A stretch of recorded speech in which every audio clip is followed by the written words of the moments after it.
ডিব্ৰুগড়ত এটা উখল মাখল এক পৰিৱেশে বিৰাজ কৰা পৰিলক্ষিত হৈছে কেন্দ্ৰীয় মন্ত্ৰীগৰাকীৰ প্ৰাৰ্থিত্ব লাভৰ পাছতে যিদিনাই প্ৰথমে আহিছিল ডিব্ৰুগড়লৈ ৰাজকীয় আদৰণি জনোৱা পৰিলক্ষিত হৈছিল প্ৰতিগৰাকী দলীয় কৰ্মী নেতাৰ এক প্ৰকাৰ সমৰ্থন লাভ কৰা পৰিলক্ষিত হৈছে কেন্দ্ৰীয় মন্ত্ৰীগৰাকীৰ আৰু কেইবাটাও বিধানসভা সমষ্টিৰ পৰা আমি আপোনালোকক দৃশ্য দেখুৱাইছো এইদৰে নেতা কৰ্মীসকলৰ সৈতে অংশগ্ৰহণ কৰে বিশেষ বৈঠকতো মিলিত হয় সৰ্বানন্দ সোণোৱাল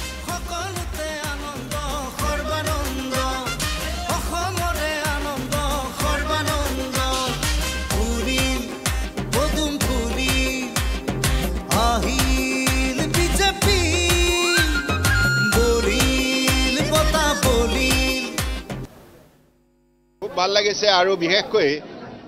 দুলীয়াজান বিধানসভা সমষ্টিটোত তেৰছ গোৱালা ডাঙৰে দিনে নিশাই কাম কৰি ৰাইজৰ আস্থা বুটলিবলৈ সক্ষম হৈছে আৰু বহু উন্নয়নমূলক কাম হৈছে ৰামেশ্বৰ তেলী ডাঙৰীয়াও সাংসদ হিচাপে গোটেই লোকসভা সমষ্টিটোত যিমানখিনি উন্নয়নমূলক কাম তেখেতে কৰিলে তাৰ বাবে দলীয় কাৰ্যকৰ্তাসকল অত্যন্ত উৎসাহিত আৰু সকলোৱে আত্মবিশ্বাস দুগুণ হৈছে কাৰণ মাননীয় প্ৰধানমন্ত্ৰী নৰেন্দ্ৰ মোদী ডাঙৰীয়াৰ নেতৃত্বত যোৱা 10 বছৰে আমি যিমানবিলাক উল্লেখযোগ্য সফলতা বুটলিবলৈ সক্ষম হ'লো আৰু বিশেষকৈ সকলো জাতি জনগোষ্ঠীয়ে আজি তেখেতৰ কাৰ্যকালত মান সন্মান স্বাভিমান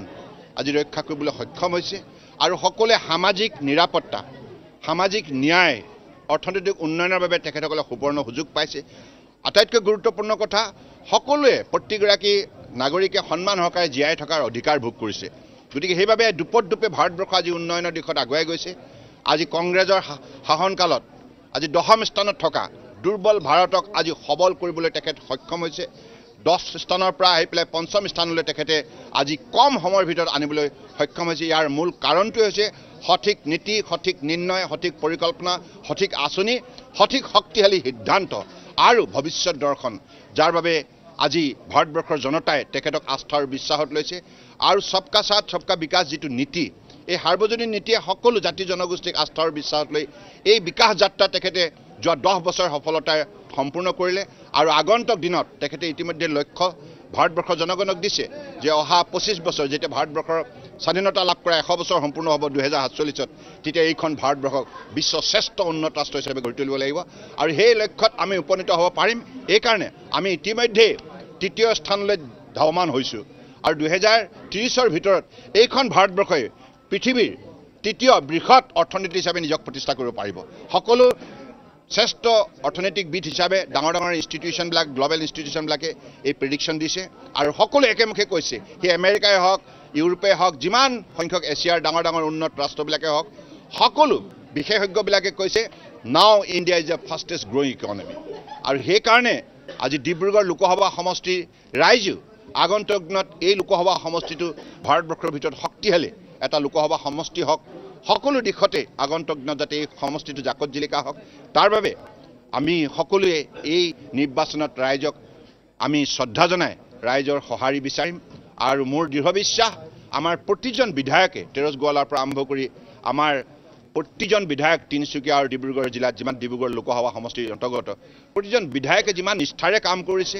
আৰু সমষ্টি উন্নয়নৰ বাবে যিমান গুৰুত্ব প্ৰদান কৰিছে আৰু কেন্দ্ৰীয় আঁচনি ৰাজ্য আঁচনিক সদ্ব্যৱহাৰ কৰাৰ বাবে আজি ৰাইজ পতিয়ন গৈছে যে বিজেপি নেতৃত্বাধীন মিত্ৰজোঁট চৰকাৰ থাকিলেহে আমাৰ উন্নয়ন হ'ব আৰু সকলোৱে সা সুবিধা পায়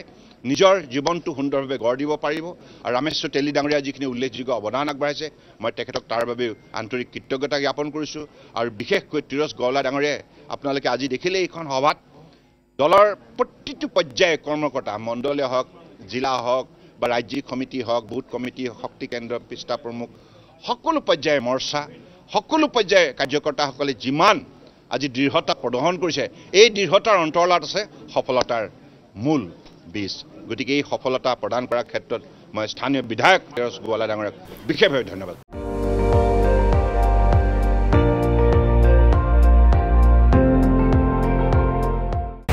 আপুনি চাই আছে ND24 সৰ্বশ্ৰেষ্ঠ নহয় সৰ্বোত্তমৰ দৌৰ